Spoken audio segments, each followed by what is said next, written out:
UP में फैजाबाद एक जिला है, वही फैजाबाद जो अयोध्या से बिल्कुल लगा हुआ है। फैजाबाद के पास में एक छोटा सा गांव है, गांव का नाम है खंडासा।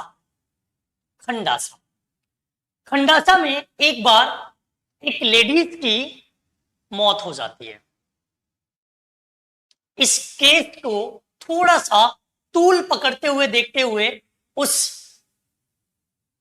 जिले की जो सरकार है, उस जिले में जो प्रशासन अधिकारी है वो एक्टिव हो जाते हैं और वहां पर पूरी फोर्स के साथ में पहुंच जाते हैं।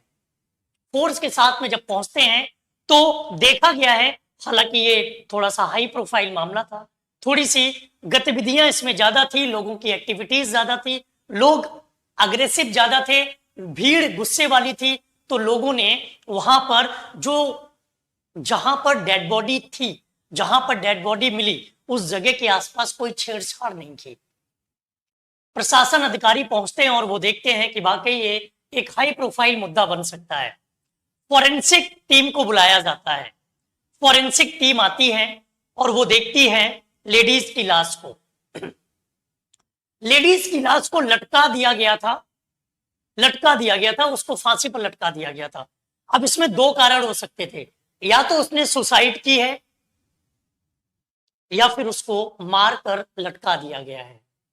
जिस तरह से देखा जा रहा था, बेड से और पैरों के बीच में बराबर दूरी थी, सामने टेबल भी रखा हुआ था जिसको खिसका दिया गया था, साथ ही साथ जिस तरह से फांसी पर लटकते हैं लोग, उस तरह की बिल्कुल सही घटनाएं थी, पूरी तरह से सही दिखाया गया था।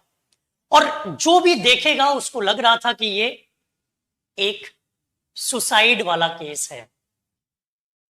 फॉरेंसिक एक्सपर्ट उस लाश को नीचे उतारते हैं, नीचे रखते हैं और ध्यान से देखते हैं। 4 लोगों की टीम में से एक इंसान बोलता है कि ये सुसाइड नहीं है, ये कत्ल है, ये मर्डर है।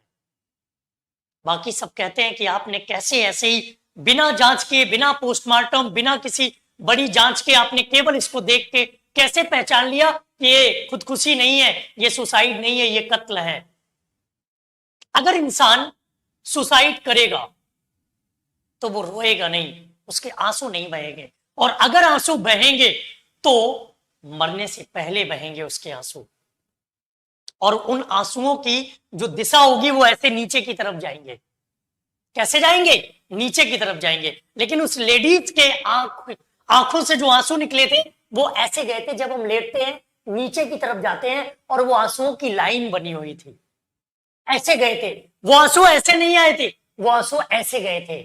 मतलब मारने से पहले उसको प्रताड़ित किया गया है, उसकी आंखों से आंसू निकले हैं, उसका कत्ल किया गया है और बाद में उसको लटका दिया गया था। कैसे? सिर्फ एक आंसुओं की लाइन से फॉरेंसिक डिपार्टमेंट ने यह पता लगा लिया कि यह कत्ल है या खुदकुशी है। यह काम जोखिम भरा नहीं है, लेकिन यह काम हाई सैलरी वालों के लिए बहुत अच्छा है। जिनको पसंद है हाई सैलरी वाली जॉब, वो फॉरेंसिक एक्सपर्ट बन सकते हैं। फॉरेंसिक एक्सपर्ट बनने के लिए आपके पास सर्टिफिकेट कोर्स भी होते हैं, डिप्लोमा कोर्स भी होते हैं, ग्रेजुएट वाले कोर्स भी होते हैं और पोस्ट ग्रेजुएशन कोर्स भी होते हैं। कई सारे यूनिवर्सिटीज, कई सारे स्कूल, कई सारे कॉलेजेस इन कोर्सेज को कराते हैं। लेकिन ये एक ऐसा काम है जिसमें 10 to 6 या 9 to 5 की जॉब नहीं होती है। ये एक चैलेंजिंग काम है। जब तक आप किसी कत्ल या खुदकुशी के बारे में पता नहीं लगा लेते, जब तक आप एक केस को पूरी तरह से साबित नहीं कर देते, तब तक आपके सामने नए नए चैलेंजेस आते रहते हैं। अगर आप 12वीं पास हैं तो आप इसमें सर्टिफिकेट, डिप्लोमा या साथ ही साथ आप ग्रेजुएट, पोस्ट ग्रेजुएट कोर्स कर सकते हैं। क्राइम सीन इन्वेस्टिगेटर या इन्वेस्टिगेशन ऑफिसर, IO, या फिर हम कह सकते हैं क्राइम सीन फोटोग्राफी। वो फोटोग्राफर हम लोग नहीं होते कि गए, वीडियो बनाया, फोटो खींची और भाग गए। क्राइम सीन फोटोग्राफर अलग होते हैं, वो भी आप फॉरेंसिक एक्सपर्ट के थ्रू बन सकते हो, इन कोर्सेज के थ्रू बन सकते हो। Crime scene expert, crime scene पर जो चीजें मिली हुई हैं उनका अवलोकन कैसे करना है, उनका विश्लेषण, उनके बारे में कैसे लोगों को बताना, कैसे उनकी फाइल बनानी है, कैसे उनकी लिस्ट बनानी है, ये भी आप फॉरेंसिक एक्सपर्ट के तहत सीख सकते हैं। आपने सीआईडी में डॉक्टर सालुंके को देखा होगा। डॉक्टर सालुंके, हालांकि वो उनकी जिंदगी रियल नहीं है, वो रील वाली जिंदगी है, लेकिन बिल्कुल वही काम होते हैं। वो एक डॉक्टर हैं। ऐसे हजारों लाखों एग्जाम्पल्स आपको मिल जाएंगे। कई सारे इन्वेस्टिगेटिंग फिल्में बनी हुई हैं, कई सारी ऐसे प्रोग्राम्स आते हैं जिनको देखकर आप मन में आता होगा काश मैं भी फॉरेंसिक एक्सपर्ट होगा। तो अगर आपका सपना भी फॉरेंसिक एक्सपर्ट बनने का है तो हमें कमेंट करके बताएं। मैं आपको इसकी सारी जानकारी दूंगा।